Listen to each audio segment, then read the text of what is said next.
Welcome back, you fearless dungeoneers, to another exciting day of Let's Play Aidyn Chronicles, Making of the First Mage. We are ready to besiege the Chaos Fortress in a manner befit only to the tales of the most epic bard songs. That looks like a pig head on a spike, and I guess this is supposed to be cobwebs. Aidyn Chronicles, everybody.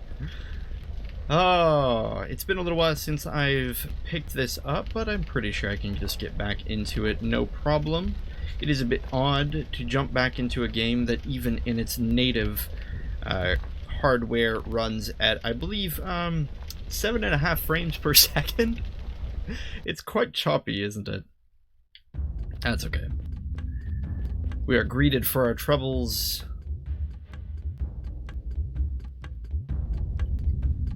by the Doormen, which apparently consist of 2 goblins and 2 chaos warriors. Ooh, a goblin poisoner that resists the fireball spell. That's not very, not something we really want to see. That's okay. Judging by the fact we've ran into these enemies many times before, I doubt they will prove much of a threat.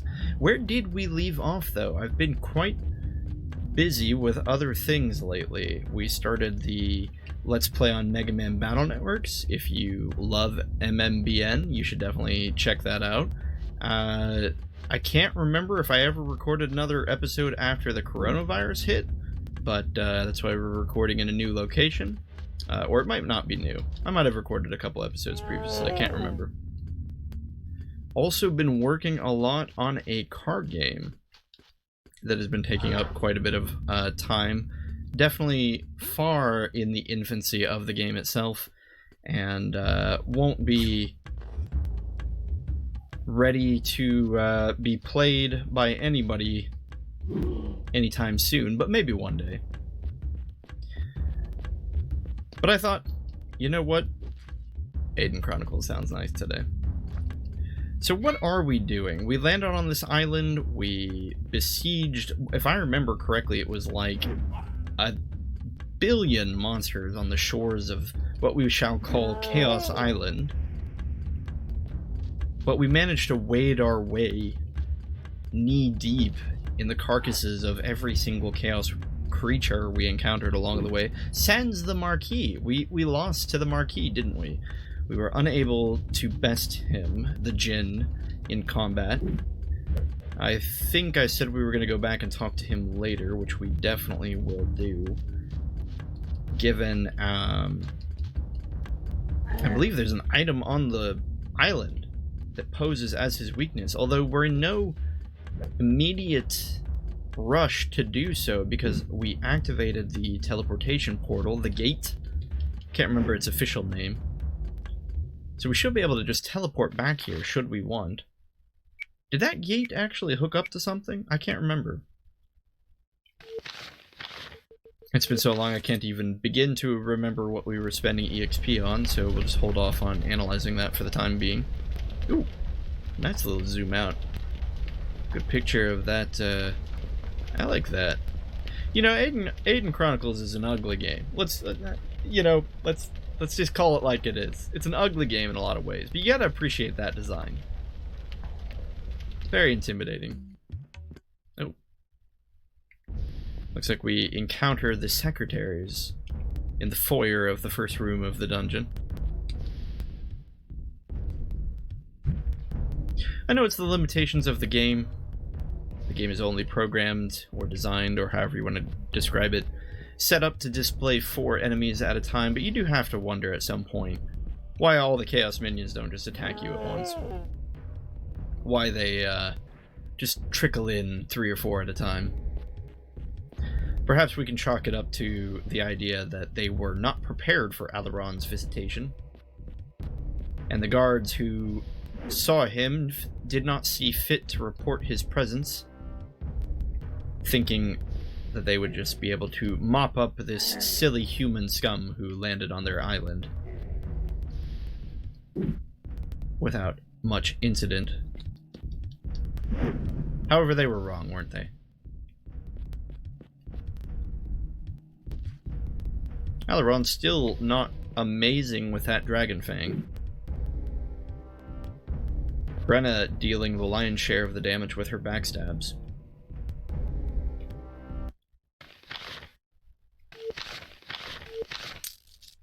Now let's take a quick look at our inventory here. I need a bit of a refresher. Okay, so it looks like we're sporting dragon leather, enchanted plates, dragon leather, and chaos robes. Only one set of chaos robes, which is good. We'll stand to obtain 3 more for Alaron, Beckon, and what's her name? Gosh. Rita.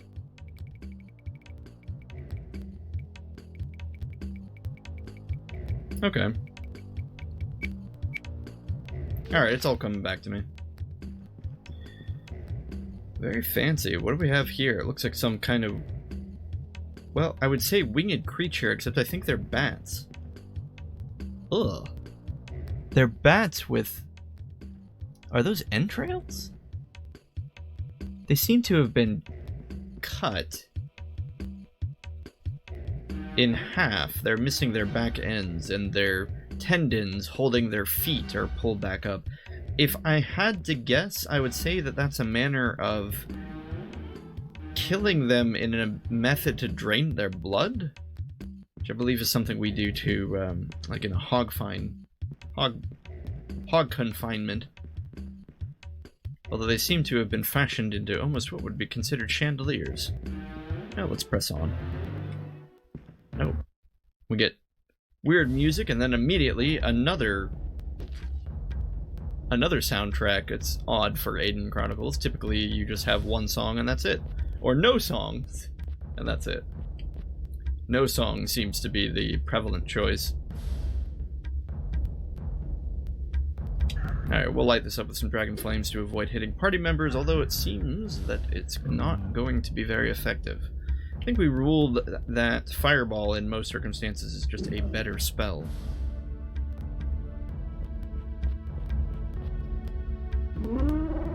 Stormer. Stormer's not terribly durable, are they? And this one's a trooper. So I believe the Stormers are the ones that cast, what, Earth Smite? Or something like that? Troopers, I'm guessing, are going to be the lower rank in the totem pole of enemies. Although I haven't looked at the stats myself, they could just be different.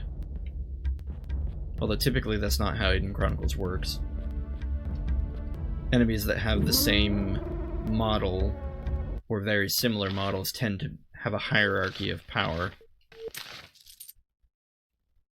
with one version being the lesser of the two. Oh, enemies right after one battle into another. We have a Chaos Spellweaver in this one that could prove to be a minute amount of trouble. Should probably just be vigilant of the possibility of getting webbed. Oh, not enough stamina. Crap. Have not been vigilant with healing everyone after battle.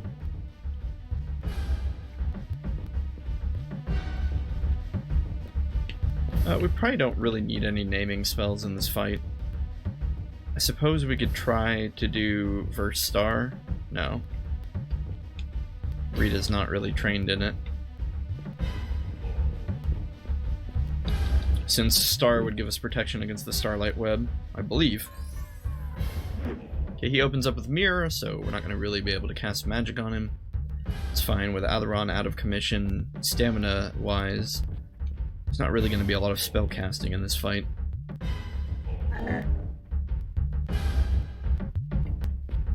Spellweaver already dropped to half, I think we're fine.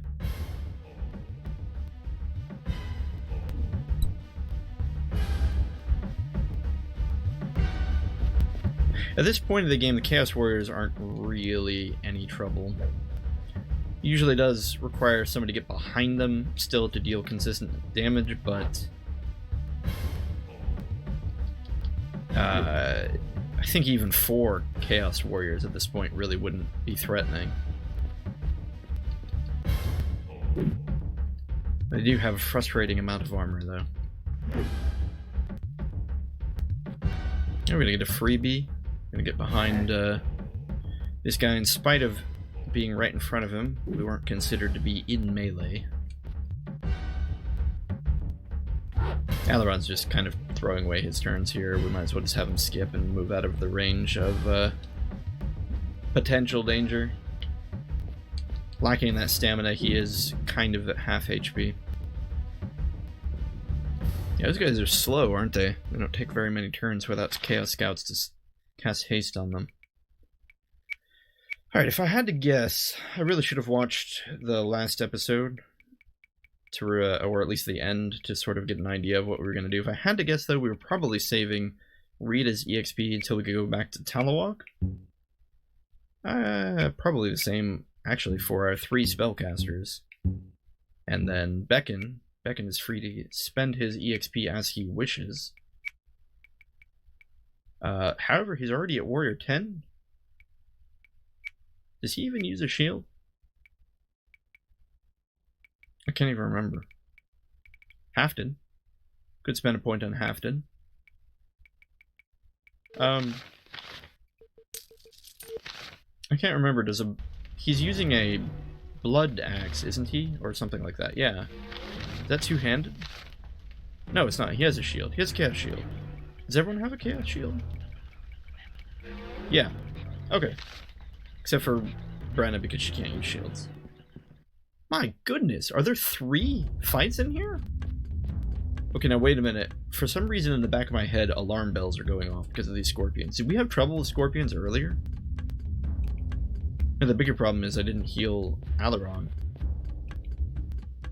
Which again, it's because of the back-to-back nature of these fights. We probably don't need this, but for some reason I'm remembering that these guys deal damage really quickly or something. So we're gonna go ahead and put Endurance, give everyone 10 extra HP, just as a cushion.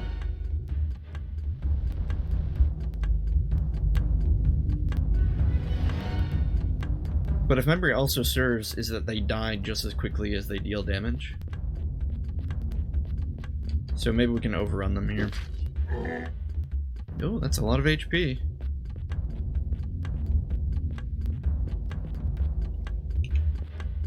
Giant Scorpion. Okay, throws his turn away. Hopefully Brenna doesn't get just murdered here. Good, good. They're leaving her alone.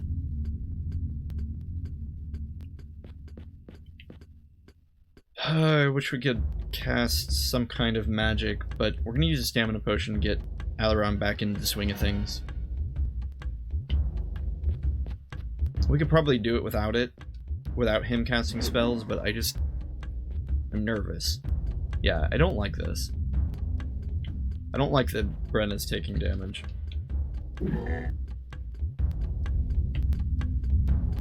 We could go for the safe route, which would be Air Shield here.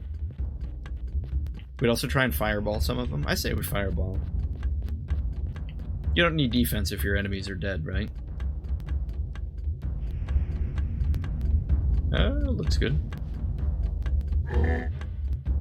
30, not the best number, not the worst. Oh, this makes me nervous. That was I feel like Brenna could have died there. We got lucky and she dodged though, so good enough. Now we just need to heal before another slew of battles flow in. There we go.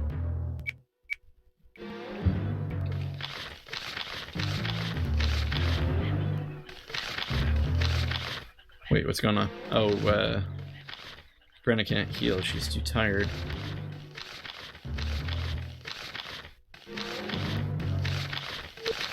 Oops.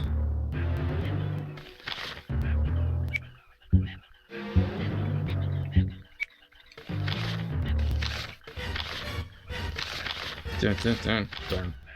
Dun, dun, dun, dun.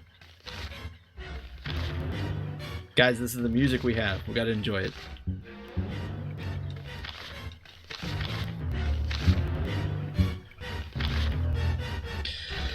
Oh, healing circle is done. No more fights either. That was just so many creatures all bundled up in here.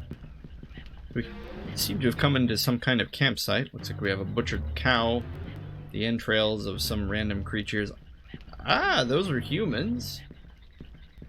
The upper torsos of humans, which, even as crude as those textures and the movement on those textures appear to be, I think it's supposed to imply that these torsos are dripping blood and gore.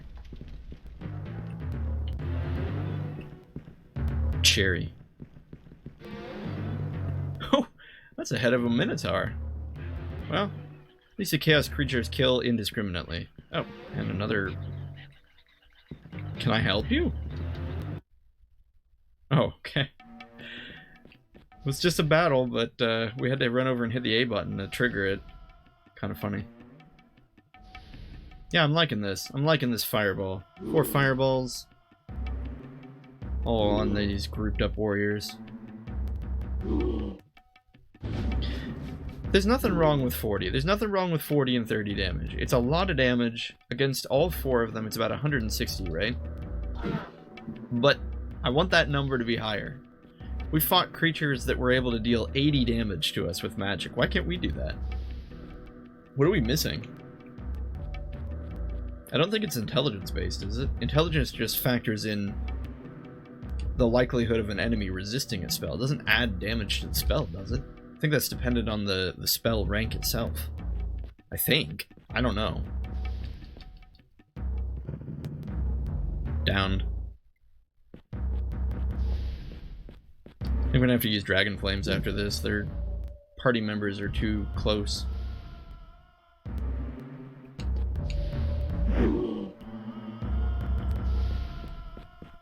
Yeah, I don't know. What if we just said no to Dragon Flames? I mean, could we just do another fireball? Yeah, look at that. Dragon Flames is for the weak. Well, for some reason we're just dealing 20 now. Come on, where's that 40 from earlier?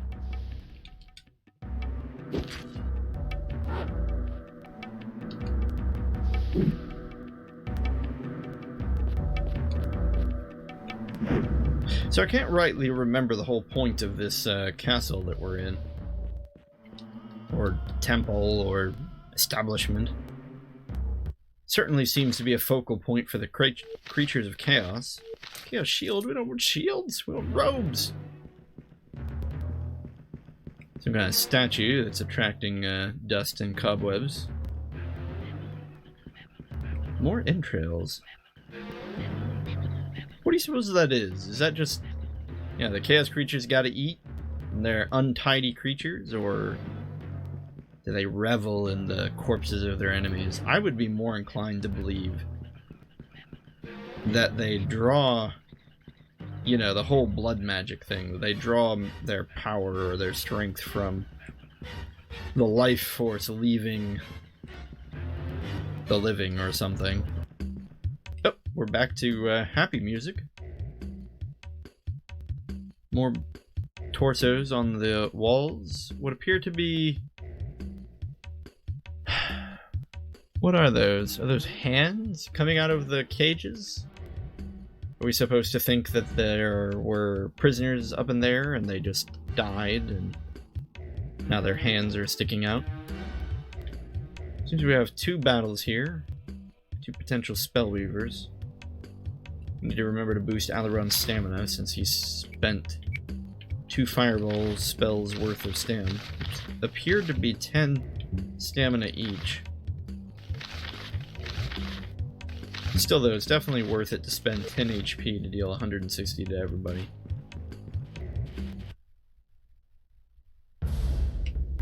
Can't get away from games where you spend your HP to cast spells.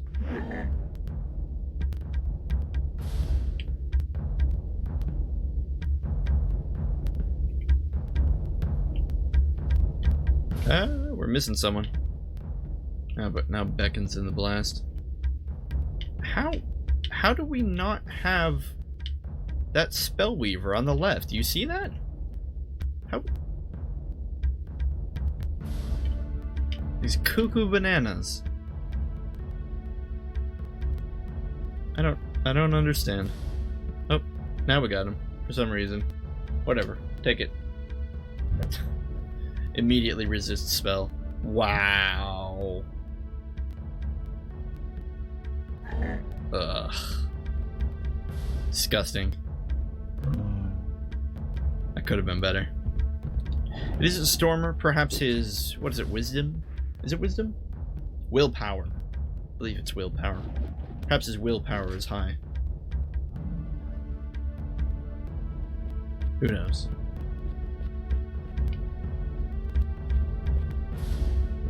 At any rate, do we have anything to fear from this fight? I suppose if the Spellweavers start throwing down webs, we could be in some trouble, but we have a couple turns before they do that. Lightning is not a happy thing to see. Although it seemed to have only hit one target.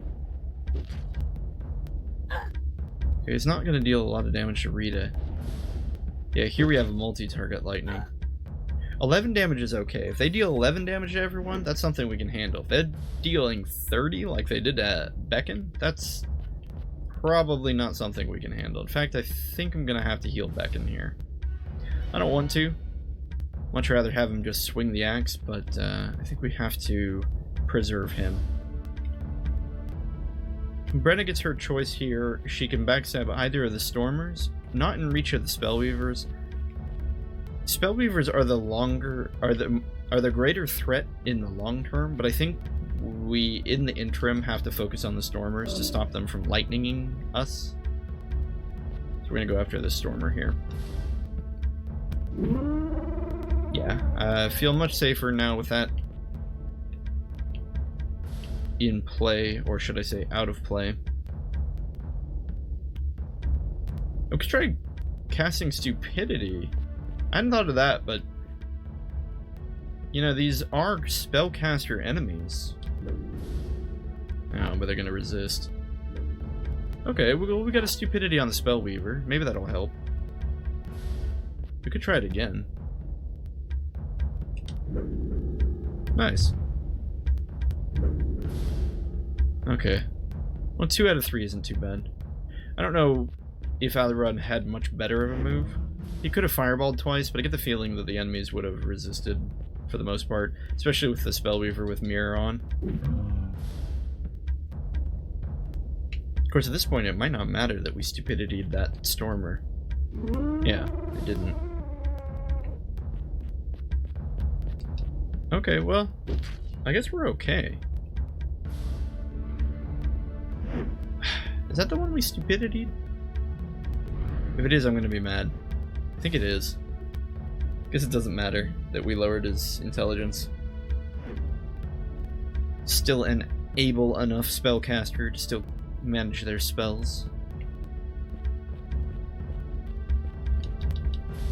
That HP though isn't gonna help him, is it? But that one failed. Oh, it's Wall of Bones, not Starlight Web. So I guess we want Resist Necromancy.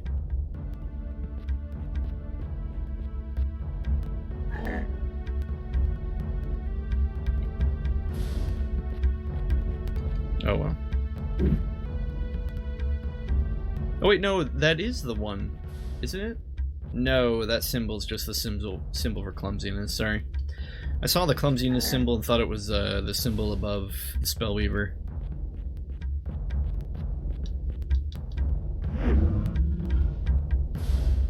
Looks like this is over anyway.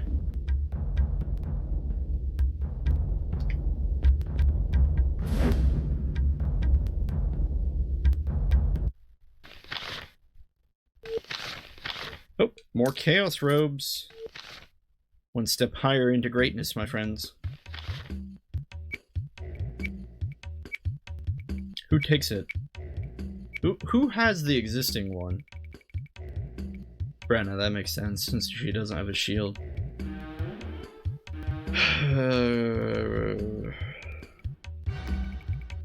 I don't know. Who is it more important to protect? Dragon Leather gives 6. Here we have Enchanted Plate. Protection of 9. Jiminy Christmas. What's Chaos Robes do? I know it's high. Chaos Robes is something ridiculously... Oh, we have 3 sets? Oh, it's 10. When did we pick up all these? Did I miss this? I feel dumb. Alright, well I guess we don't have to make a choice. Everyone just gets Chaos Robes. And kind of sadly, that's just what they'll have through the rest of the game now. The progression is very poor in that sense. Yeah, you lose 2 endurance, so you lose 2 HP. Not really an issue. You resist 25 on magic. 10 protection, which is better than the enchanted plate. And you lose 1 dex. All of that is worth it for the 10 protection. Potatoes to pay for superior protection. And, yeah, well. I guess we have nothing to look forward to in terms of armor anymore.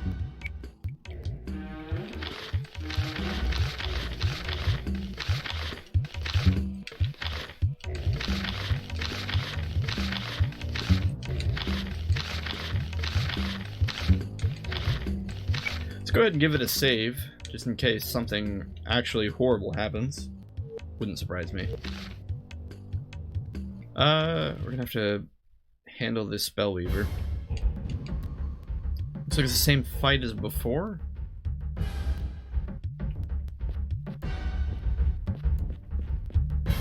Not terribly threatening, is it? Although these are sorcerers instead of Spellweavers. These must be the ones that do Starlight Web.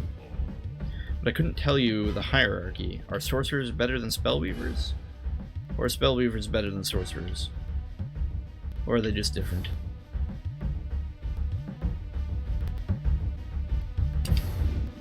Should be able to get 1 fireball off. Oh, these aren't stormers, they're troopers. I'd have to say these are the weaker ones. They seem smaller, right? Everyone knows bigger is stronger. Still a rather lackluster fireball in spite of it.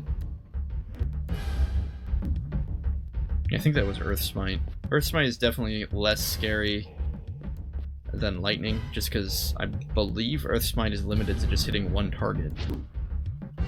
Starlight Shield, that supports the idea that these are the Starlight Web users. Jundar capable of using any magics, or these aren't the Jundar, are they? Just the creatures of chaos. Starlight Shield's gonna be annoying though.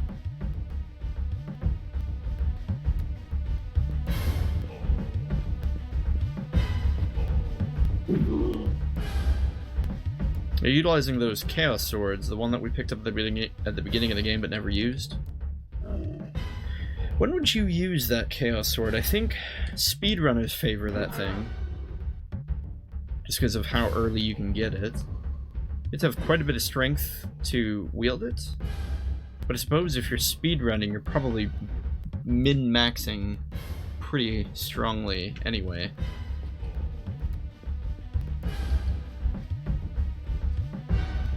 I really should finish one of those speedrun videos.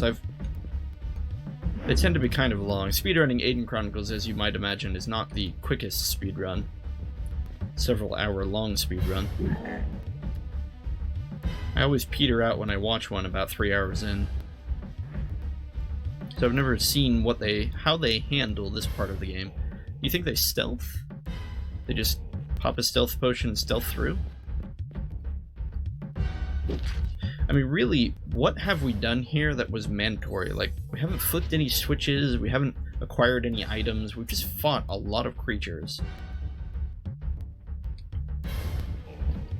But it's not like we've triggered any important storyline events or something.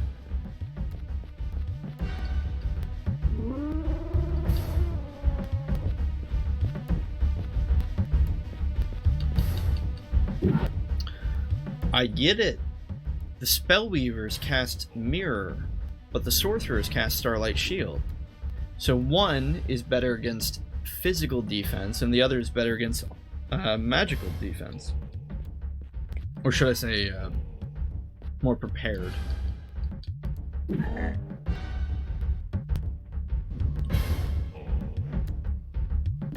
So maybe we should swap over to magic for these guys. That's probably why this fight is taking a little longer than the other one.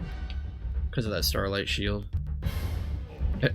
Alaron can't use lightning worth beans. Not a lot to choose from for physical damages there. No, but here we have a resist. Yeah, that was lame.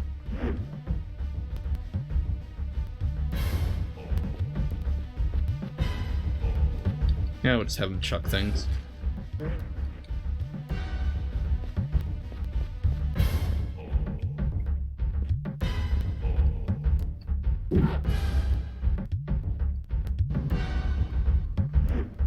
So Alaron himself isn't even entirely certain why he's here. I believe we were questioning that in some of the earlier episodes, whether or not the, oh no, he used lightning. Anyway, we were questioning whether or not the creatures of chaos specifically brought Alaron here to gain his magics. Okay, I was a little worried about that. 9 damage is okay. Brenna may deal the most damage on our team, but she's also still the most fragile.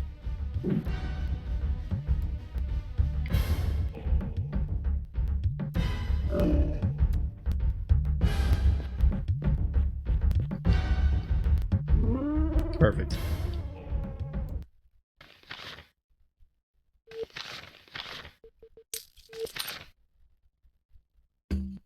Alright, I'll make sure to top everyone off before the next battle again. A lot of fights here. Just not even in this building, but just on this island in general.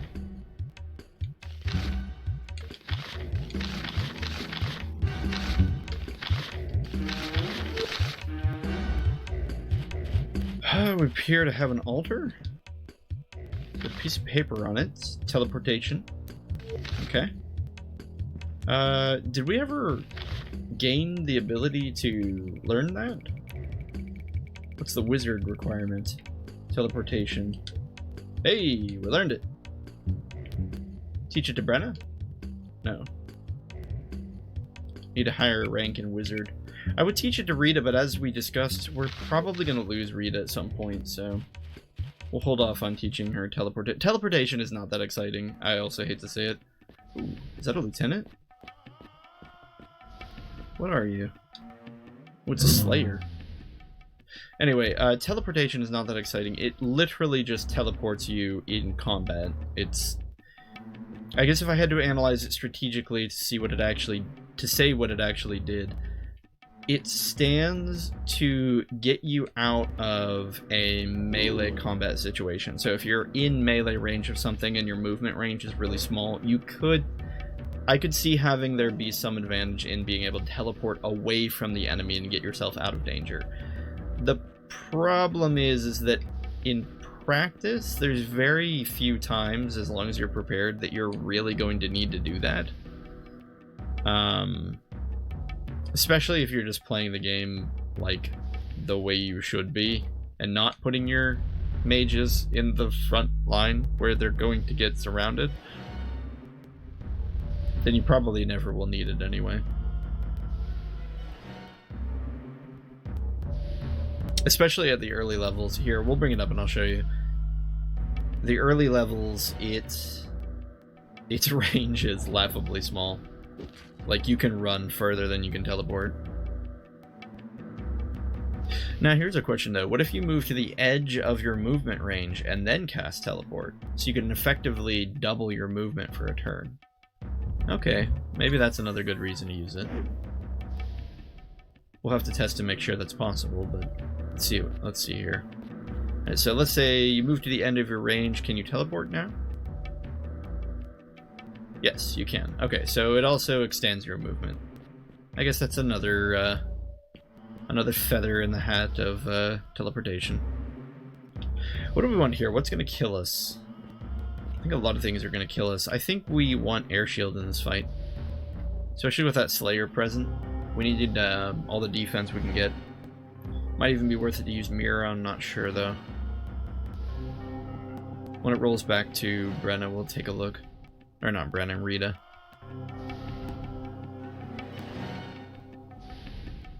Can't remember. She has Mirror, though, doesn't she? Oh, already happy we used that air shield, or at least I was, but then he used a spell. Which I suppose air shield really doesn't do much to interact with, does it? It's okay. He exposed his backside to Brenna, which is a death sentence. Good for us. The Slayer is going to be troublesome. I don't really think Becken can take it on alone. He's not going to die or anything, it's just he can't really deal a lot of damage to it, I'm sure, at a frontal assault. So we'll have him focus on the Stormer that was behind him. Which looks like it's paying off. The Stormer's almost dead. Might be able to have Rita here finish it off. If that's the case... Yeah, it seems like it. If that's the case, we don't really need her to cast Mirror.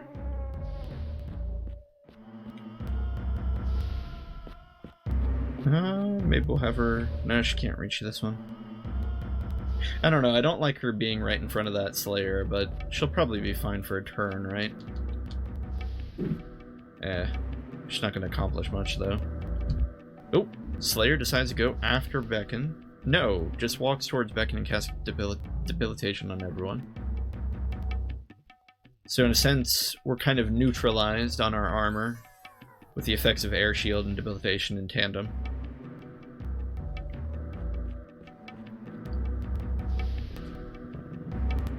That Stormer hanging on with a thread of HP. It looks like he's trying to run, but it didn't actually say he was fleeing. I'd still have to imagine he's running, though, or attempting to put himself out of danger. Only 1 damage, that's sad. It's a great opportunity to hit the Slayer. I guess we might as well. Yeah. Still, though, Slayer's having a lot of HP there. It's going to take him another 2 or 3 more hits. Mirror's up, but not going to matter. We're not using spells anymore. Perhaps even Alaron will be able to finish off the Stormer. No. Frustrating. Alright, maybe Rita can do the trick. Piece of cake. Oh, 36. 36 from Earth Smite. Lightning and attack Rita. Hopefully it's not going to spread to the others. It does. Ah, but fails to cast. Oh, that wasn't spreading to Brenna. That was just a second cast.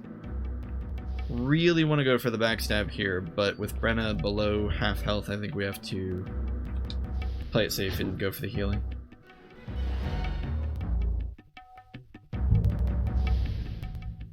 Haste on everyone. Too little too late, though. Oh, we had 2 Stormers join the fight. I didn't see that.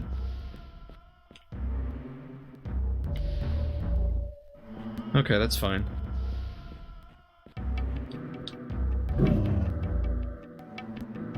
I think now we do focus on the Slayer. We can ignore those 2 Stormers that joined.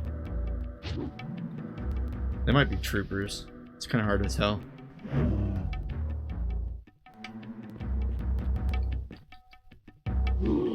They are hasted, which is a little annoying. I don't think they have the shield, though.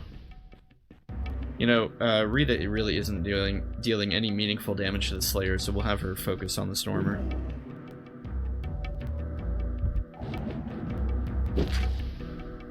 Okay. No lightning on Becken. Alaron continues to be kind of impotent here. I don't know, though. He gives us tricks when we need them. The air shield, the fireball. We just don't need those right now. Especially with these particular enemies, since magic doesn't seem to be wildly effective against them.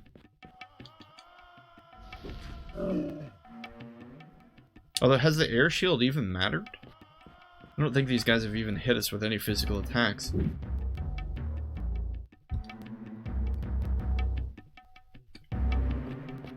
We've just kind of taken all the spells to the face. They've failed a lot of their castings. Failed, or people have resisted. Brenna was really the only one who took any threatening amount of damage from them. Okay, there's a physical attack. Not that Beckon is lightly armored or anything.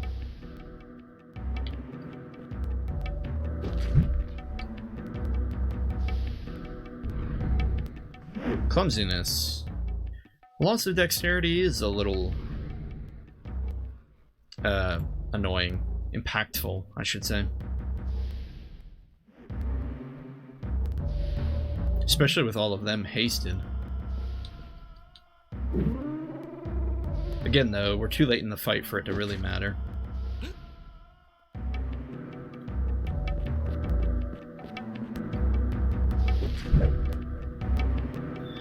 Alaron. What are we gonna do with you, buddy? The Spellweaver has done an amazing job of living throughout this entire fight, though. Annoyingly. Gosh. Still alive. Oh, pierce through the air shield. Okay, let's back those models up a little bit.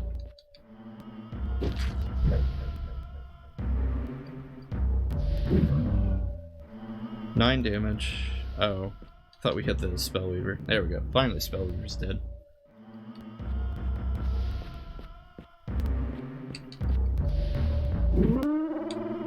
Kill count on Rita this time was kind of high. For Rita, I mean.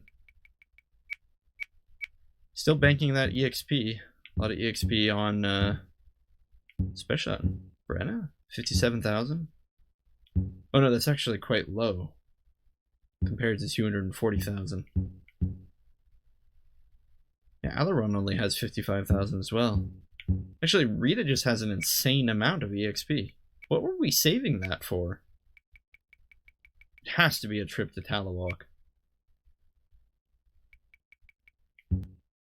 Oh, that's right. I think we were boosting everyone's dex to 30. Here we go. Okay, so everyone's dex is 30. So we're at the max.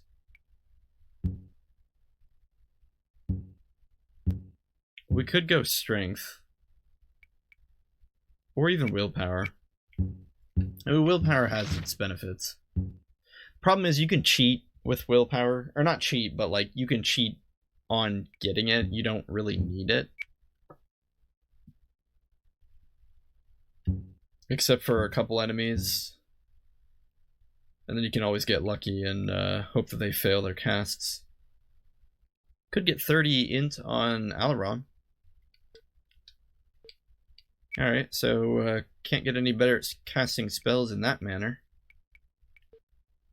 Whew. 121,000 for Wizard 9. Pretty high. Endurance is 3,000. Is it worth 3,000 for a single hit point? Probably.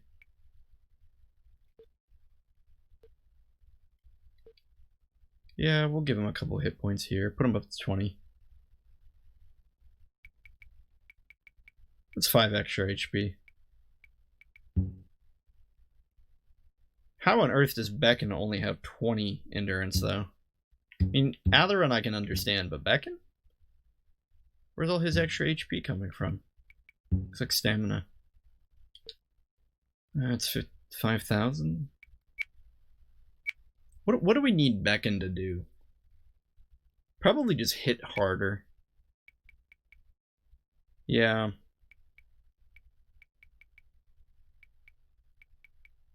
Which would mean more points in Thief and Hafted. I can't remember. Were there any good trainers for Hafted? If there were, I've already forgotten where they are.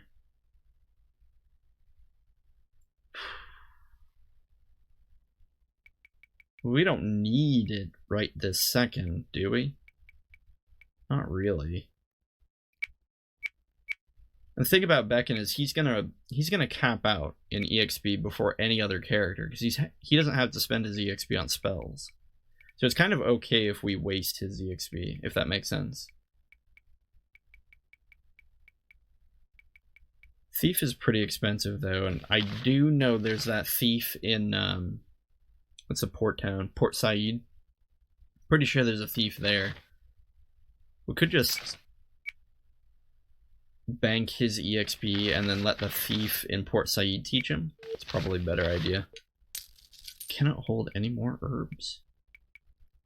What do you know, Joe? Where are the herbs? Oh, they're right there. 81 spice. Yeah, we're definitely good on components, aren't we?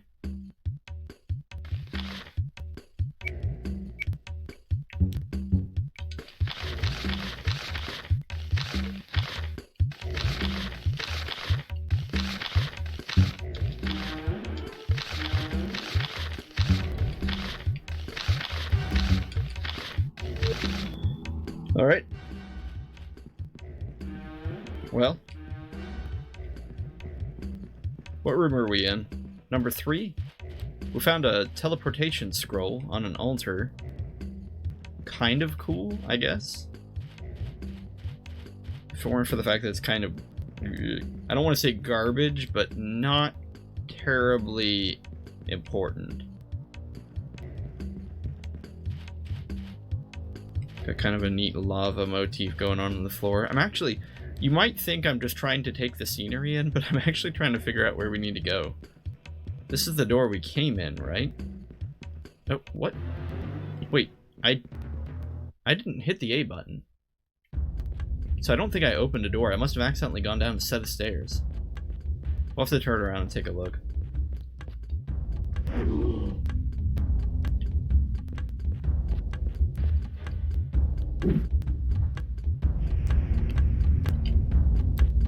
Yeah, Rita's okay if the enemy is unarmored. And her giving the party 10 HP has had its benefits here and there. I think she's starting to become our worst party member, though. It used to be Alaron. But Fireball is too useful.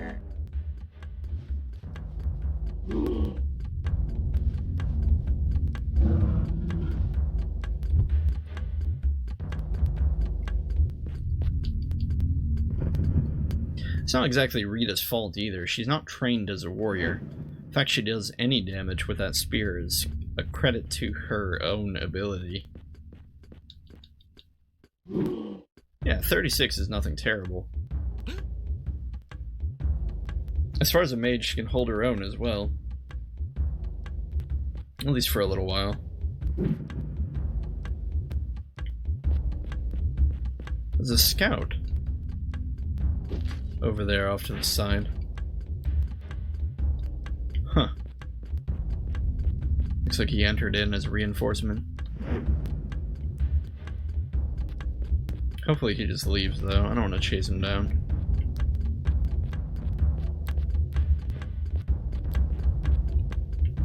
Oh my goodness. Shows up, hey guys! Gets immediately stabbed. Ew. Let's just turn around. We'll turn around. Turn around. Where are we? Camera angle.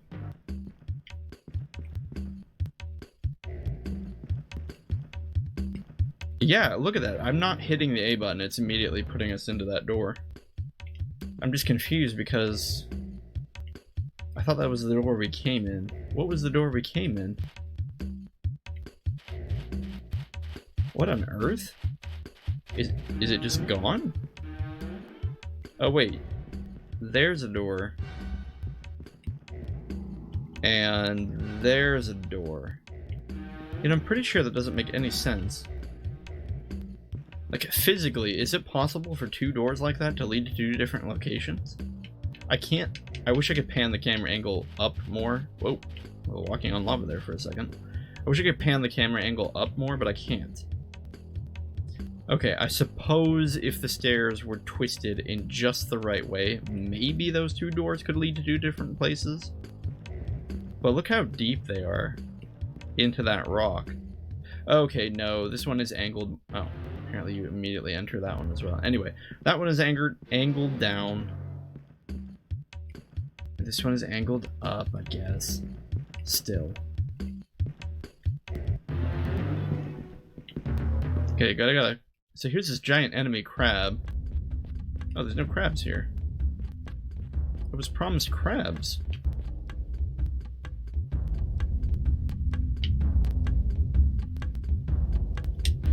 Anyway, it seems that they have no intention of putting fewer battles inside the castle as opposed to outside.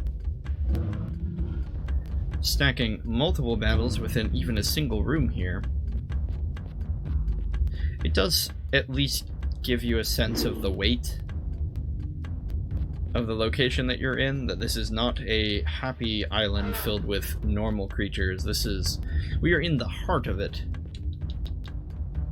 The bowels, if you will, of the Chaos Empire.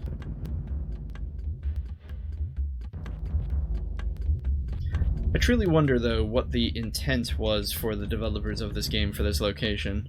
I mean, it's made a certain amount of sense in the product that we've received, right? We were on a ship, the ship got veered off of in a bad direction due to Alaron's inability to differentiate the mast from the helm, therefore crashing into the heart of the creatures of chaos. But is this truly the vision that the devs had for this location, or was this supposed to be more? Was something more meaningful supposed to happen here? I mean, it should be fairly obvious, and we've already talked about it to a large degree previously, but Aidyn Chronicles is by and large an unfinished game, and so was there supposed to be more happening on this island, aside from just kind of crash landing on it and fighting about 1,000 chaos creatures? Who knows? Perhaps it was just far too ambitious of an idea, the scope that this game had.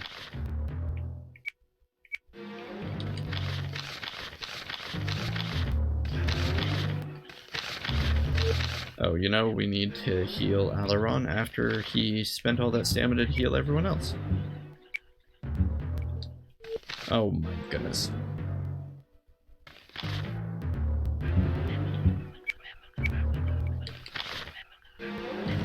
Or not Alaron, Brenna.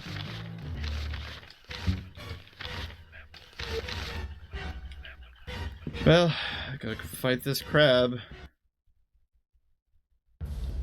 I will say, after having played this game multiple times and kind of just knowing what's going on, knowing what's going to happen, being an adult and having less time, I'm a lot less appreciative of the horde of creatures that you encounter here. As a kid, I much liked this part of the game. I thought it was an interesting location. It was perhaps the first location that felt truly threatening, with all the carcasses and bodies and everything like that, but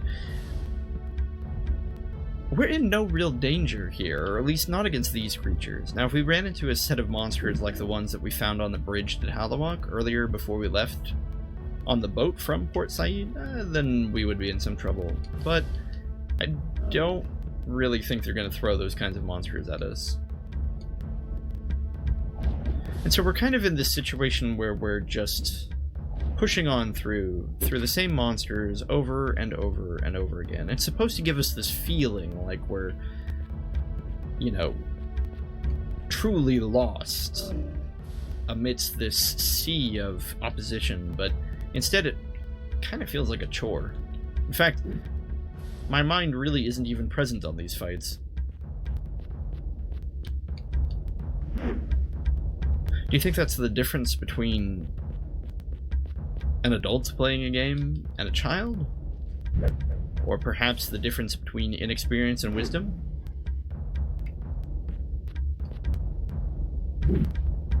I don't know.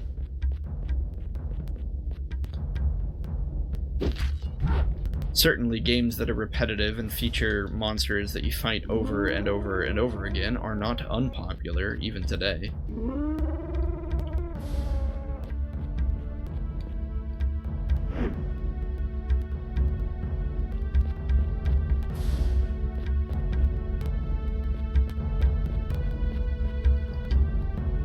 At any rate,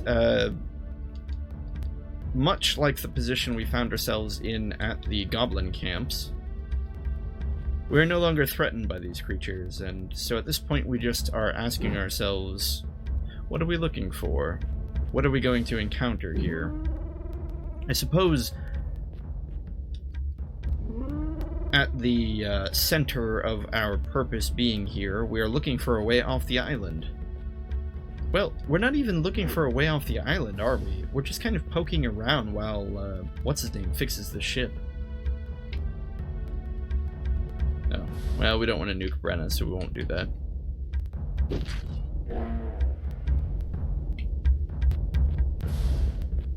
I suppose in a sense we're diverting the attention of these creatures away from the ship, giving our captain enough time to repair it unmolested.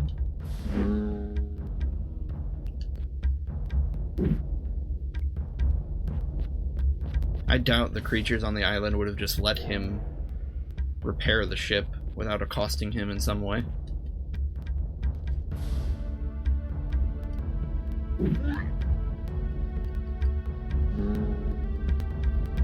All the same, though, it does beg the question, what impact are we having here on the world of Aidyn? Oh my goodness. Well, let's just get back to it. If Alaron manages to take his turn first, before the mirror spell goes up, he might be able to drop a quick fireball. Otherwise, it'll just be more of the same slog. Yeah, here we go. It's probably going to be a lot of resisting on this spell, but it's probably still worth it with 4 targets. Yeah, 30 damage already is worth it. Pretty good. Nice. Clearly it's those extra 2 points in intelligence, right? Makes all the difference. Fails to cast. Alaron comes up to bat again. Can we get another lucky 4 here? No, the position of the enemies are too dispersed. At best we could get 3. Still though, 3 is probably still worth it.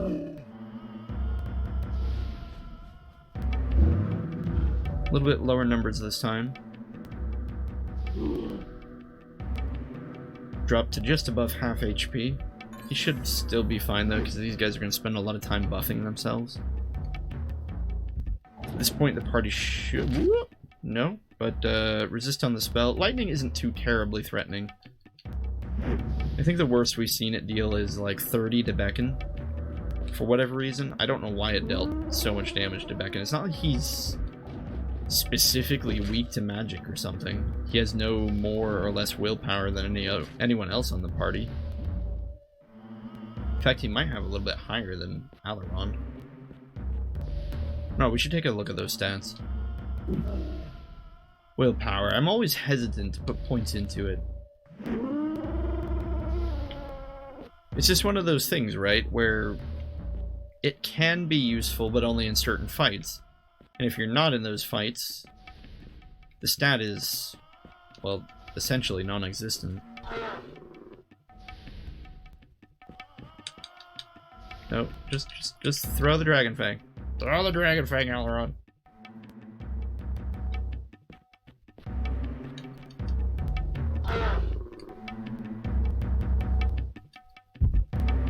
Okay, he moved out of the way. Not sure what he's trying to do. Without any stamina left, the only thing he could do is swing that scythe. Oop. Black screen of death. So the emulator's still running. But I think Aidyn Chronicles crashed. Fantastic. We will be right back to this location. Actually, you know what? No, yeah, hang on.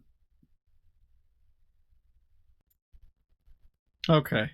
I think we're back to about where we were before the game crashed.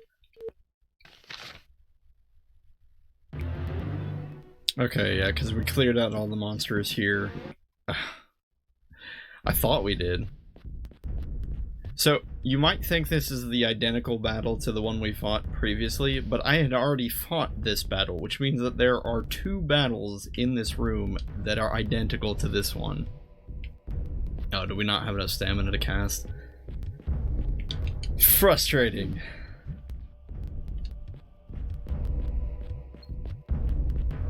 That's fine. They're just the same 4 Chaos Warriors we've been fighting since the beginning of time! And all of our characters are missing.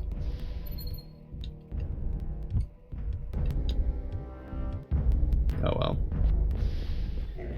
Can Alaron even do anything without any stamina in this fight? I don't think he can.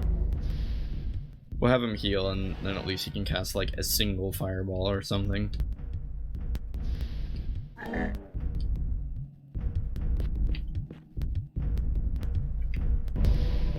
Not that we have any juicy targets. Guess this is the best we got. Oh, hi, Cookie. Cat says hi.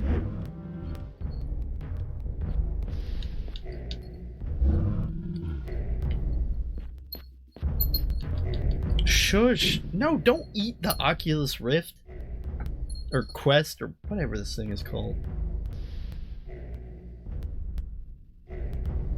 Alright, sorry about that.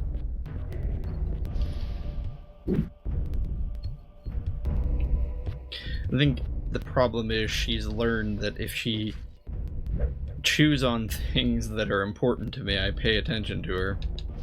I'm merely enforcing the behavior.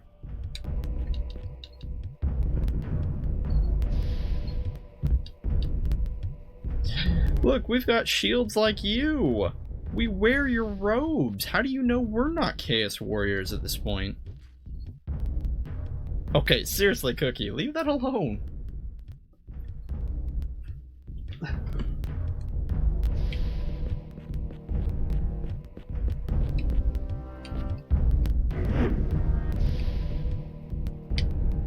Alright, what do we have left here? Oh, the scout, who hasn't joined the fight.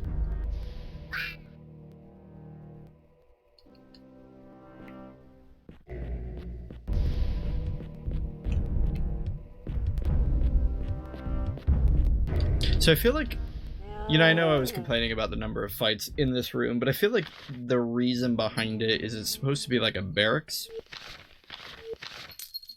Some kind of, yeah, room that holds troops. Although I was gonna say, I hear footsteps, which is great. Great, cool.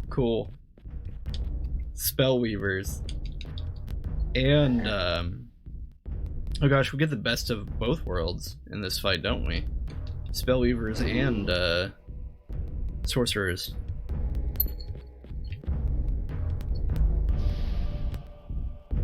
Cookie, I will pick you up. She despises being picked up. If I pick her up, she'll run away.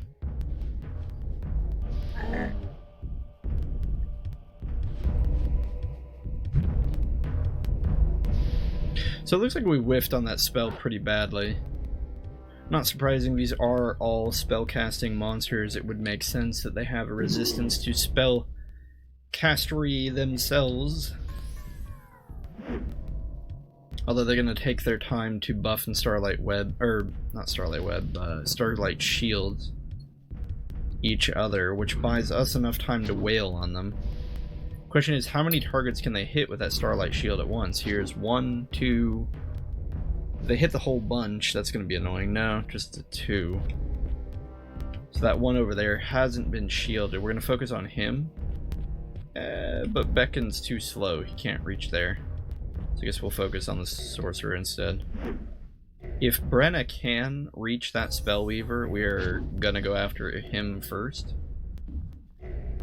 Sorcerers are throwing out the webs, to be expected. We can strengthen the party to give us the... Not enough stamina to cast this. Right. Continually forgetting to give Alaron back his stamina. Anyway, originally I was going to just strengthen the party to offset the Starlight Shield, but it looks like that's a miss. Considering it's going to take us another 2 turns at least to heal the lost stamina and then cast the spell. It's probably not even worth it at this point. Let's have him chuck a plethora of Dragon Fangs. Hey, 7 damage, 7 damage. So slow though, 14 damage at a time. It's just such a slog.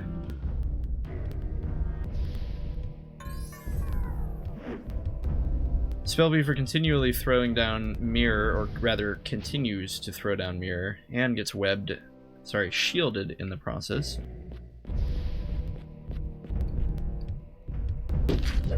Gonna make Alaron very sad. Another resist on Starlight Web, which is good. Enough of those thrown down on the party and we might actually lose. So check the resistance, or rather willpower. Beckon has 15 willpower, of course 30 being the max. Alaron only has 12. Brenna, I think, has 10, and I don't remember what Rita's was. It's okay, once the sorcerers are out, there's only Wall of Bones left from the Spellweaver, and they definitely have too low stamina to cast anything. So we're in no threat of the Starlight Web anymore.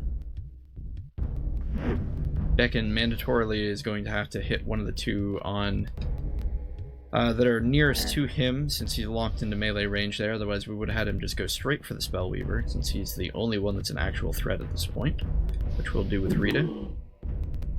Spellweaver going to take a step forward after being hit, which makes it very easy to land another backstab. You see here we have a gap that is a human's worth of width after striking the Spellweaver. Again, he'll just take that step forward. Looks like he was locked out a little bit though, probably by one of the other characters. Wasn't able to take the full step. I'll take a look here as soon as we can regain control of the camera. I don't see anyone. Why didn't he take the full step? Well, Beckon might have been in the way. Depends on how the model's lined up.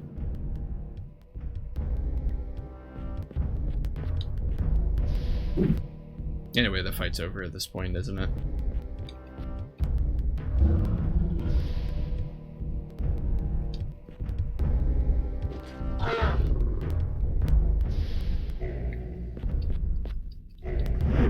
What crash count are we at, by the way? I think it's got to be at least 2, maybe 3. Alaron gaining a level, getting that sweet, sweet 1 HP. Okay, let's take a look at some of these rooms. What the...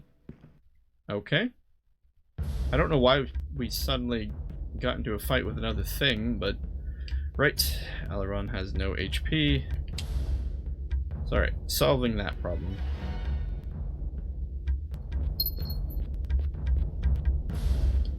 Seems like an identical fight to the one before.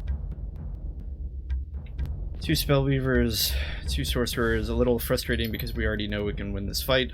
Doesn't really prove anything by doing it again, but yet here we are. The Sorcerers are the bigger threat because they're the ones who can cast the Starlight Web and Starlight Shield. But focusing them exclusively doesn't really gain us anything because we're not going to be able to kill them before they put the shield up. The shield is the real damage. At least this time, Alaron has enough stamina that we'll be able to cast Strength, potentially offsetting the effects of the shield, turning this into a faster fight all around. Spellweavers are going to continually waste their turns casting Mirror since we have no intention of casting any offensive spells on them.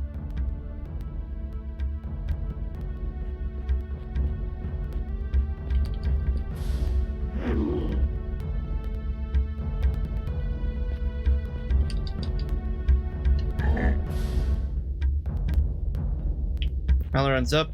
He still doesn't have enough points in strength to hit everyone with this. We really should put a couple more points into the spell just so he can knock 4 targets off instead of the 3.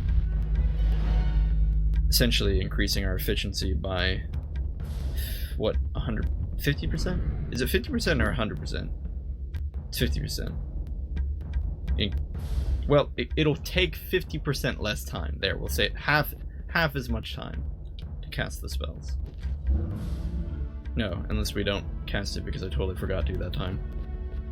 Whatever, it's fine. I don't know who didn't get the strength target.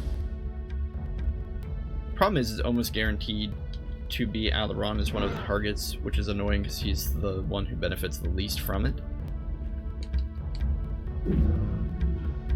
Just because he's not really a physically offensive-oriented character. Certainly not in melee anyway.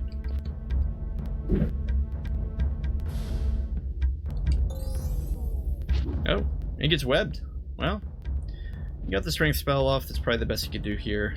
Him being webbed isn't the end of the world. It is sadly another target, though, that sort of a token lost on the path to losing, since 3 successful webs will now mean defeat. We're not doing a very good job of focus firing this time, but it's mostly because the enemies aren't too much of a threat once they reach red HP like that, so I don't really see the point in finishing them off. As odd as that sounds, it's more beneficial to go after the ones that can still cast spells. As you see here, they're relegated to just using their physical attacks, which are far less threatening.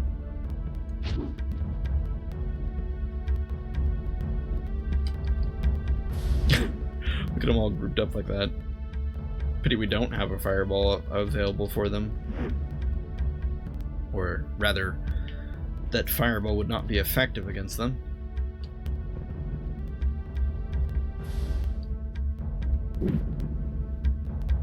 And like dominoes, they're all dropping.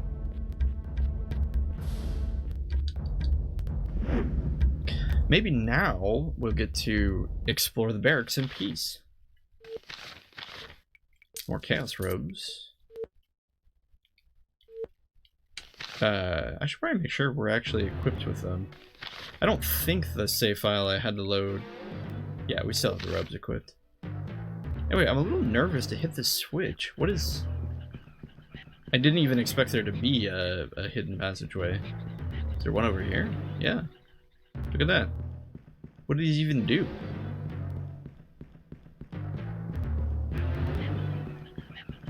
Okay, so nothing here.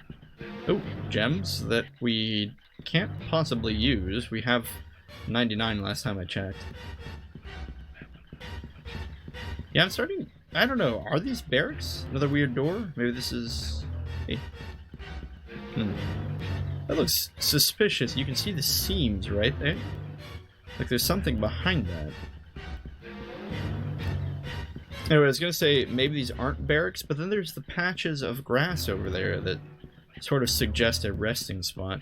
Alright, let's flip the switches. Maybe it'll open up the... Maybe it'll open up that weird doorway we saw.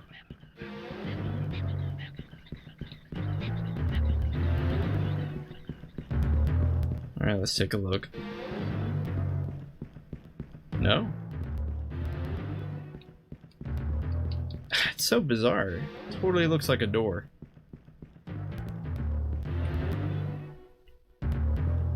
What do those switches even do? There's not even that symbol in this room. This has to be a secret door, right? I guess we'll walk into the giant skull phase. Maybe those switches lowered that gate. Or something. What the... Oh, spice? I think we can pick up a few spice, can't we? Not 20. Wait. We're already at 99? You're kidding me. We're 99 of everything. What a waste.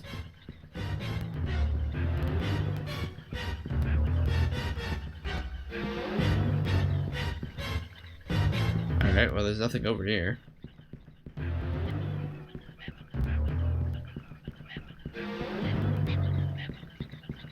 More spice.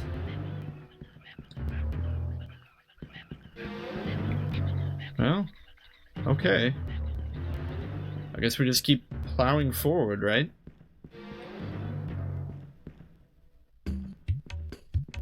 Oh, the frame rate. Again, guys, the emulator's running at the full 50 frames per second. This is all Aidyn Chronicles.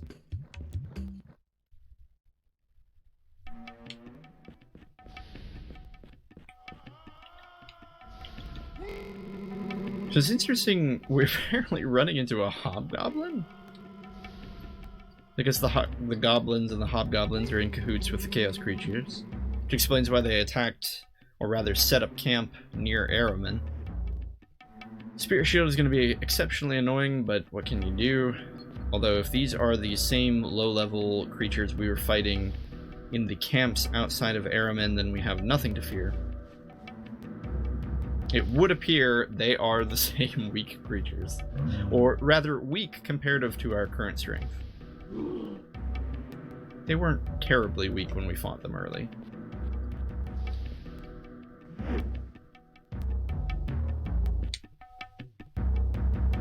Nope.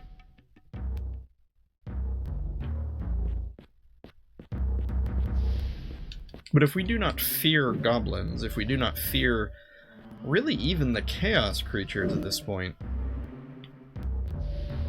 one does have to wonder what left in the world is there to stand against our party. I suppose we fear the highest order of the chaos creatures. The, again, the ones that we fought on the bridge, what were those?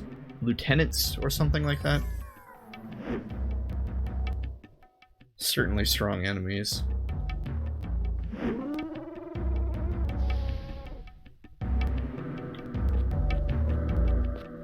A little odd to be fighting goblins again.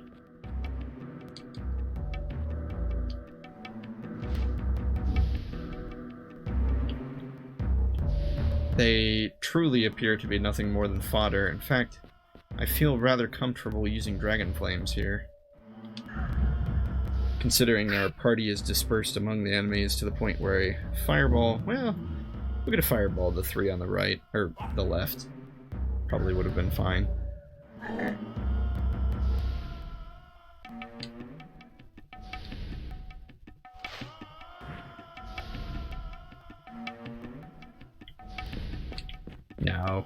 No need to waste Brenna's backstab on the goblin. We'll just have her go after the Spellweaver.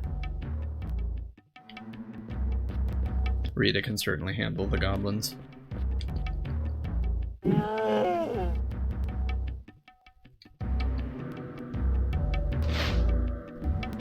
I don't know much about using a bow and arrow, but I don't believe point blank is the typical method of appropriate strategy. Goblins still not losing their morale, so be it.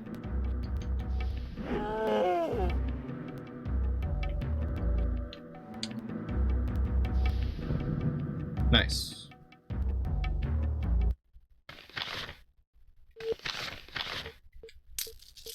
Did I read that correctly? Was that 10 chaos robes? No, that was 1. I definitely was reading that incorrectly. Oh, tired. Need to go to sleep. Okay, so we seem to really have found the encampment at this point. Fireplaces, stretched out skins. You know, I feel like we should save before the game crashes again.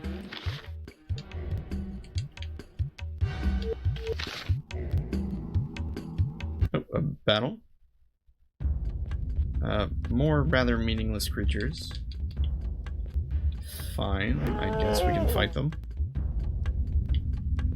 I kind of feel like we've broken through the proper ranks, right? Like we've defeated the, like, how would you put it? sort of the personnel of importance, the ones that were organizing everything and living in the better quarters, so to say, in the castle. And now we've broken through to the lower ranks, where the weaklings, the peons, the grunts live, which is why we're running into the weaker monsters, the ones that were forced to live in the less comfortable locations in the castle. We, the elite chaos, the lieutenants and the warriors and the slayers and the spellweavers, we live in the upper floors. You goblins can live down in the lower floors.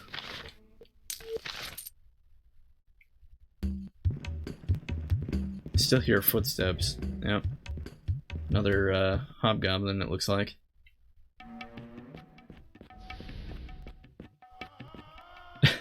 Again, though, okay, from a lore perspective, this is fine, right? It's totally believable that there would be these weaker creatures. Creatures that we've already established work alongside the creatures of chaos to cause problems in the world.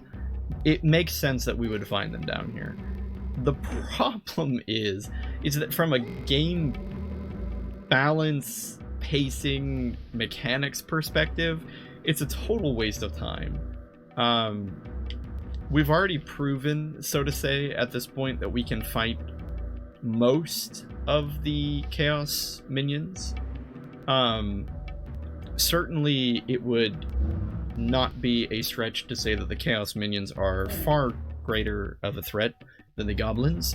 So to then, after making us wade through so many creatures of chaos, to then make us fight these lesser creatures, ones that we fought at the beginning of the game, feels a bit odd.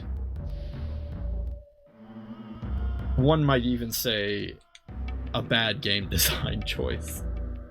Oh right, Alaron can't cast, he's out of stamina again. But there's just absolutely no way these things are going to kill us. Like, yeah, Alaron's at half health, but that was mostly because he came into combat at that HP level. And Brenna alone could probably win this fight.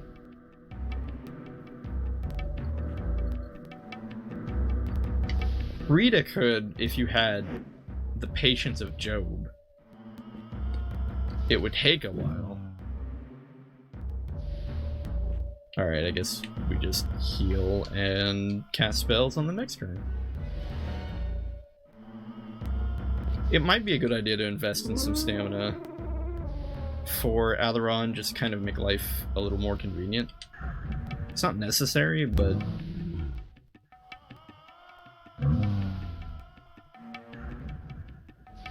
The problem is, after a certain point, stamina becomes almost prohibitively expensive. It's also one of the few core stats, if perhaps the only core stat, that can go beyond 30. 60 might be the cap. Can't quite recall.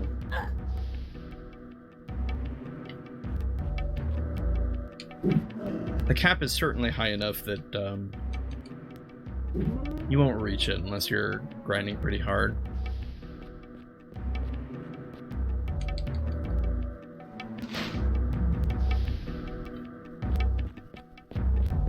Well, we sure did kill those goblins.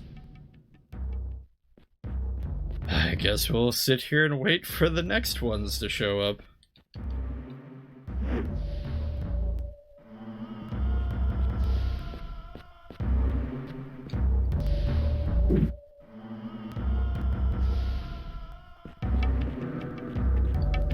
I think this might be kind of the problem, though, with the core mechanics of Aidyn Chronicles. How do you make the fights more interesting and challenging than the ones that you fought at the very beginning of the game? And I'm not talking about the bats and rats that you fight with Alaron, you know, when he's solo. But I think probably the more difficult fights are the really early ones. Right when you get the party, your characters are weak. The wolves, the dire wolves, ogres, and some of the early goblins are really where like the most difficult fights tend to come from. And those fights generally come down to positioning your characters appropriately, making sure everyone's staying safe.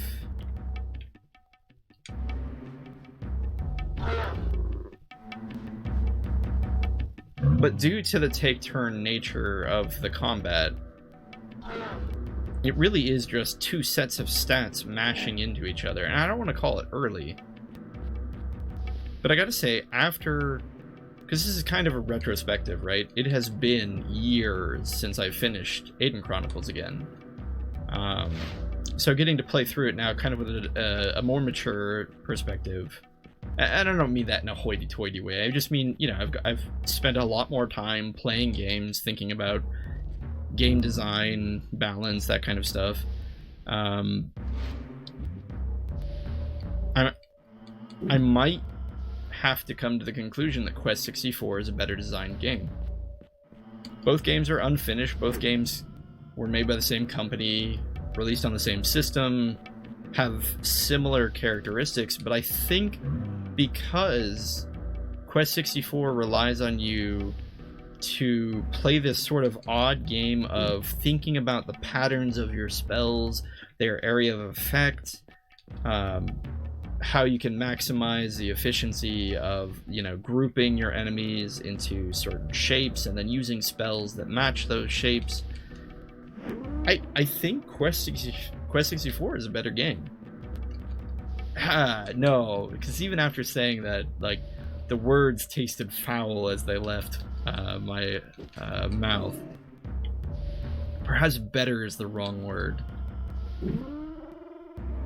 Because Aidyn Chronicles certainly provides something that Quest 64 doesn't. Well, party management for one thing.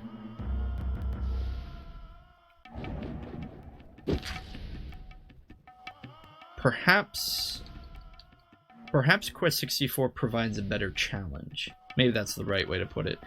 If you haven't read it, Alepsis wrote an interesting article on Please Insert CD, PICD. I should probably do a better job of promoting that. That's partially why these Let's Plays are called PICD Let's Plays, is because of our site where we review games. But he wrote an interesting article on the difference between challenge and difficulty. I think to sort of really quickly boil down the article, it's that challenge is good, difficulty is not necessarily good. It just means it's hard, but it doesn't necessarily mean it's challenging. And challenging is a much more rewarding, a much better thing to have in your game in order to make it difficult. Both things create difficulty, both challenge and I've already lost the word.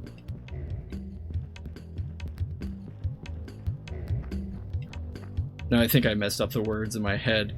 Anyway, the point is that I think Quest 64 has a more rewarding combat system because it's challenging, whereas Aidyn Chronicles is difficult, but it's not, like, challenging. I probably butchered that. Go to Please Insert CD and read the article, because I'm doing a monstrous job of recollecting it.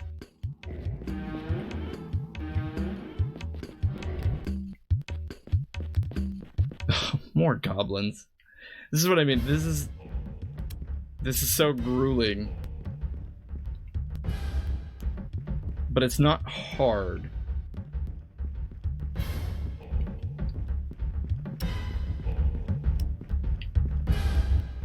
Oh well. Maybe we'll get lucky in one fireball, take them all out, right? Right? No.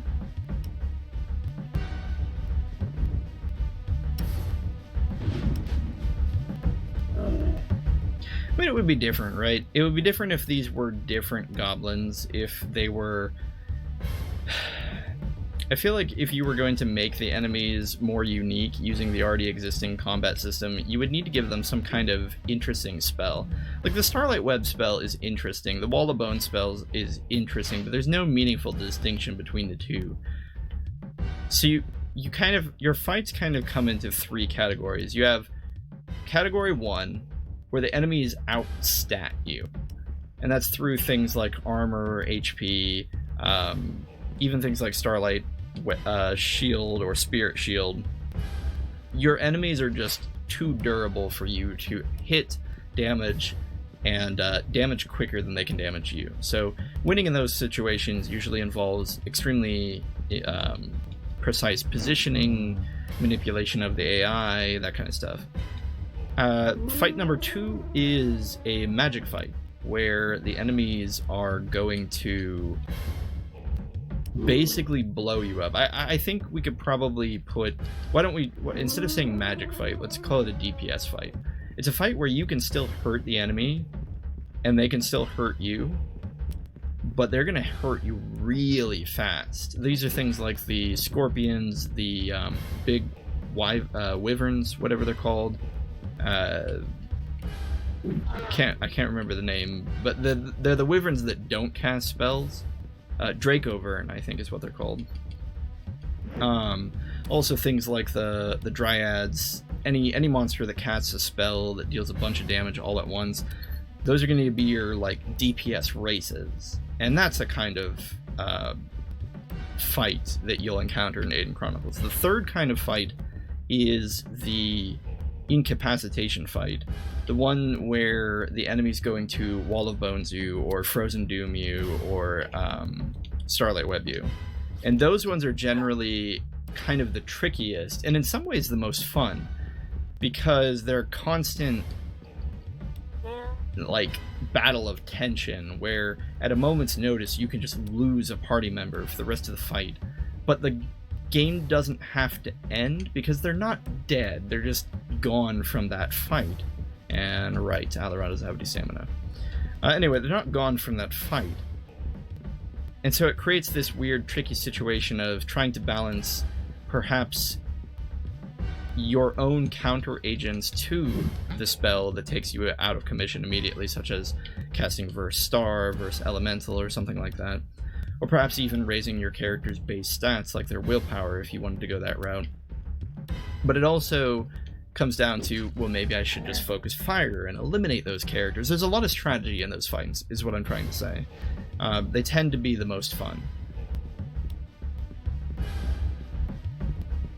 The problem is, though, is that how do you create fights outside of those three scenarios? Because once you kind of tasted the flavor of those battles, which you will in Aidyn Chronicles rather quickly, you know, about the point where you, I guess the third category is the one that's the least common early on in the game. You really don't start running into creatures that Wall of Bones you and Starlight Web you until you start running into the Chaos Minions. But because those are kind of the only three scenarios you find yourself in combat, it can become rather dull.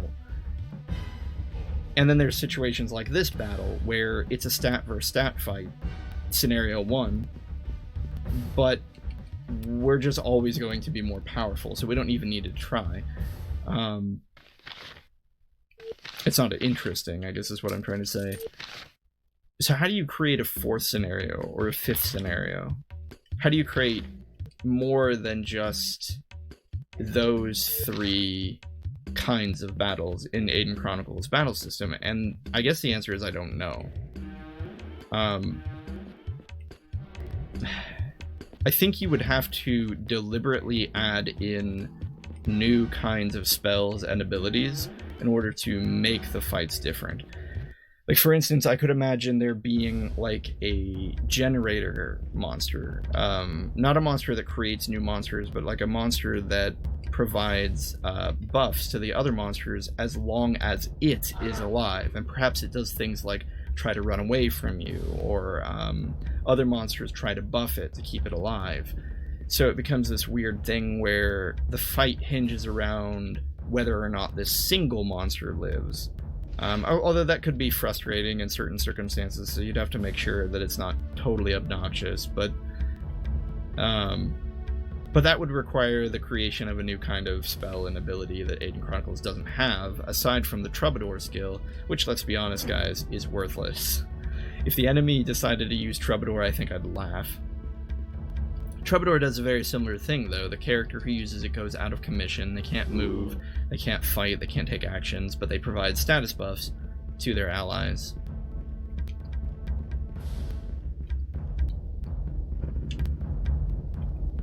What do you think a fifth one would be?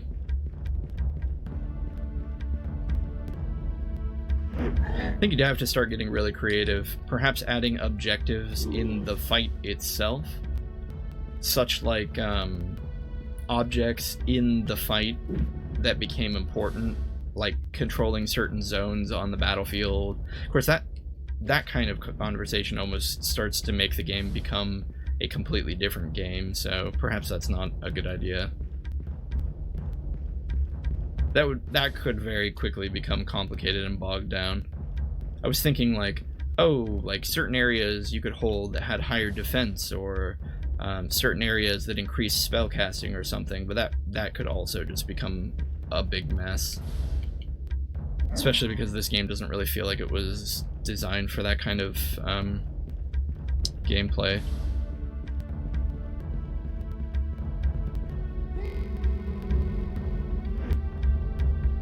I suppose you could always go the elemental route, enemies that are only weak to certain kinds of spells, attacks, or abilities, but that often requires prior knowledge of the game, of fights, of enemies, and it also requires that you have characters that have those abilities, whether elemental or type, such as piercing, slashing, crushing, that kind of thing.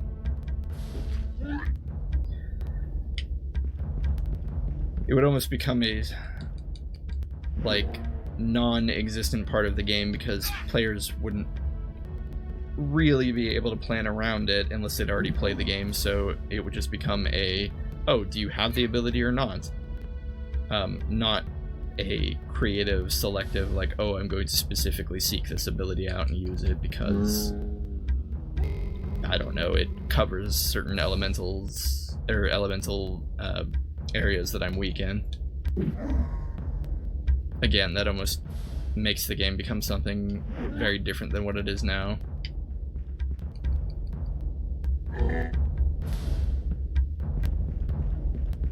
At any rate, we're in this fight with this scorpion. The scorpion might actually kill someone. See, the scorpions are fun. I like the scorpions. They're dangerous enough that they threaten the party without just outright one-shotting people. But they also aren't just obnoxious. Obnoxiously defensive. If there's one thing I've learned while trying to create a card game, it is that things, effects and abilities and like cards that make things happen as opposed to things that prevent things from happening or make things happen slower. The ones that make things happen are much more exciting. They're much more fun. So, like, I understand why the shield ability exists in Aidyn Chronicles. I understand why monsters cast it, but if you think about the two things, a shield and a fireball, which one's more fun? The fireball, of course. It's more exciting. It dynamically affects the combat to a much more interesting, impactful level than a shield. Even if the two things are equally valuable.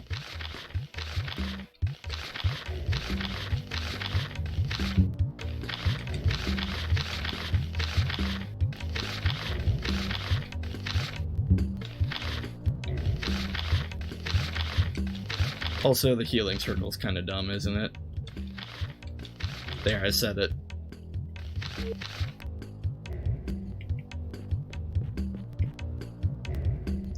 Oh, more corpses. Kind of feels like we're in an undeveloped part of the castle. See an actual just tent pitched down here. I think I heard footsteps to our right. Yep.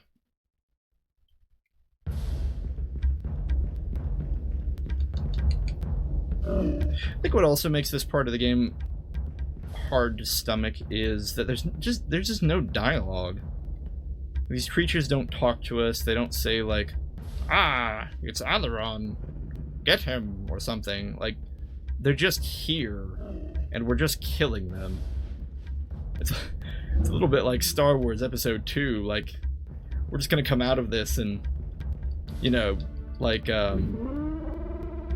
gosh, I can't remember any of the names of the teachers in Guernia. Like Bowden. Bowden's gonna be like, "So, Alaron, how did your quest go?" And Alaron's just gonna look down at his hands and he's like, I killed them all, even the younglings." This is essentially just like the, in effect, what we're doing here.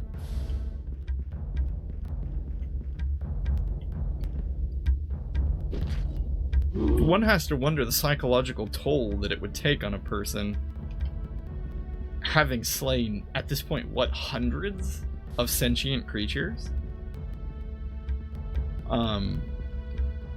Certainly the party has slain hundreds. Maybe each individual character has slain 100 or 200, depending on which character it is.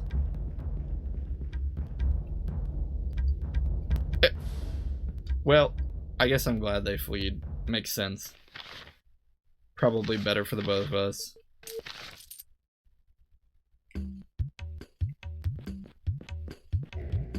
And the other problem with this is that there's nothing interesting here. The environments are interesting. With the carnage and the carrion lying around and, you know, half-torn bodies stapled to the wall like this.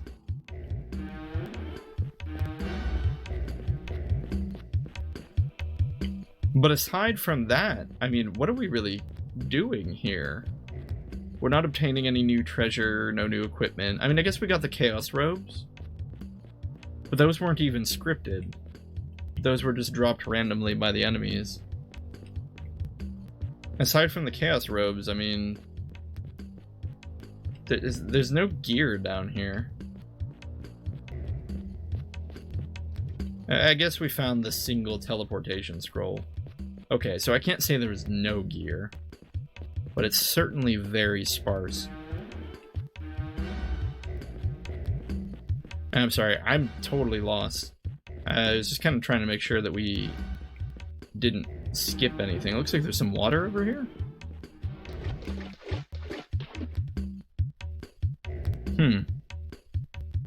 And a teleporter.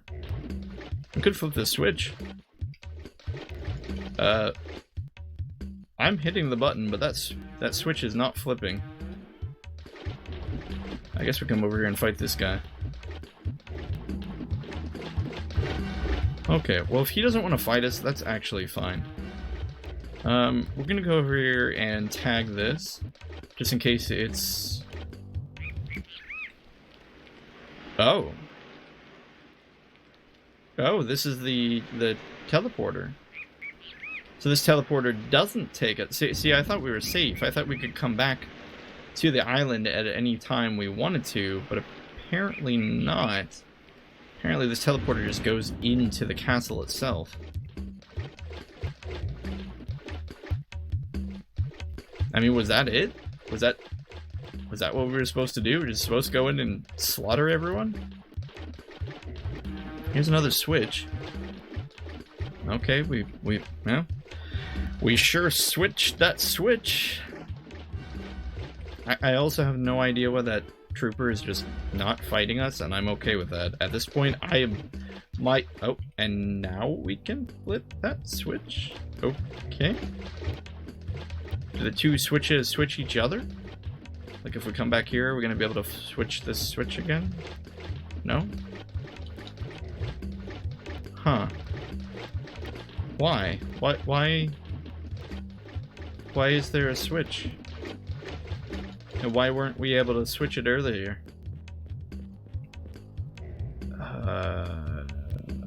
don't even know.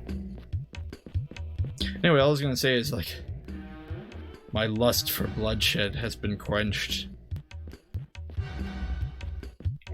If you are a Transformers fan, you probably have heard of Transformers Prime, or you've maybe even watched it.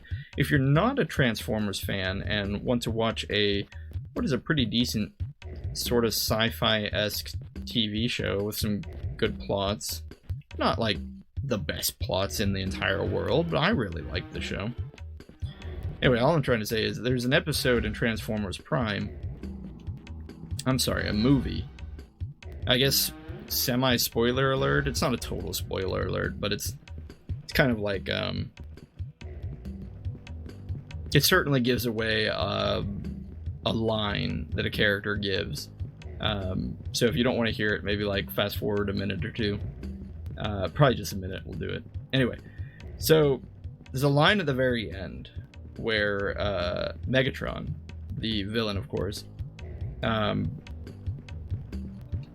goes to fight the good guys or something like that, or like his subordinates are ready to fight the good guys, and Megatron just tiredly goes, I don't remember his exact line, but he's basically just like, he's lost his taste for domination or something like that, and he's grown tired of it. And I always remember that line because it left an impression on me. Anyway, I came back up here because I thought maybe that switch we switched...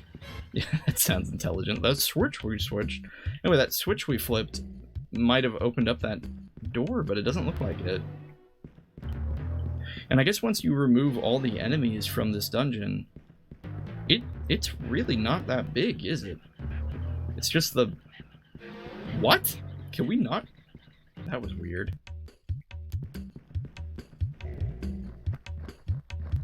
Anyway, once you remove all the enemies from this dungeon, there's really nothing here. And the teleportation portal there at the end that takes us off the island seems to suggest that the whole reason we came down here was just to slaughter everyone.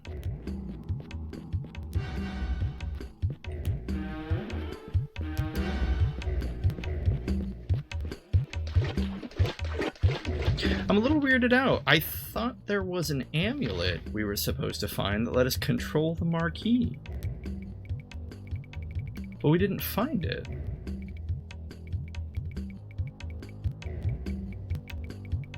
Yeah, I don't see it in our inventory. Let's go back to the marquee. We might as well. We spent all that time slaughtering everything on this island. We might as well have free reign of it, right? Did we even come over here? What's over here? Yeah, we did. All 2 frames of that lava animation.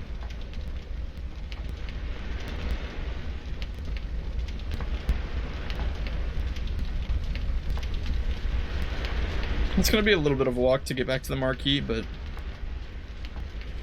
admittedly, it is nice to be able to walk around this place without 50,000 chaos creatures harassing us.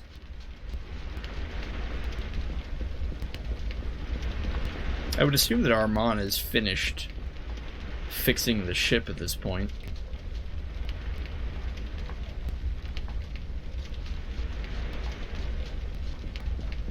If he isn't, I question his ability as a sea captain.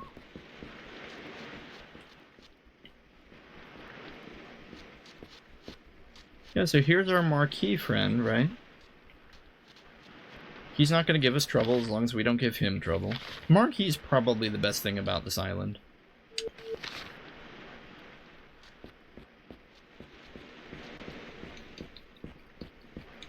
I'm hitting the button, there's nothing...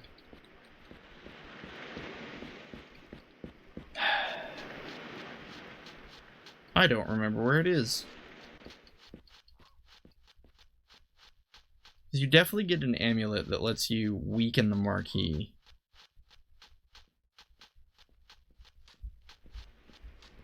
And that's kind of the way you're supposed to fight him if you're not strong enough to just take him head on. The fact is that we're not going to be able to come back to this island once we leave. There is no returning. So I kind of wanted to make sure we fought the Marquis before we leave. Can't you also fall off the bridge? Didn't we fall off the bridge? We were in water there. Let's check that real quick. Is this the same water as... Oh my goodness, it is.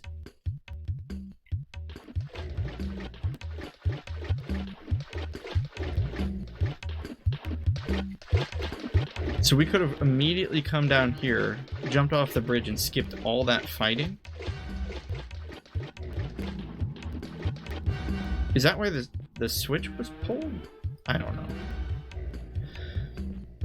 know. Whatever, man. Anyway, I think that's where we're going to end it today.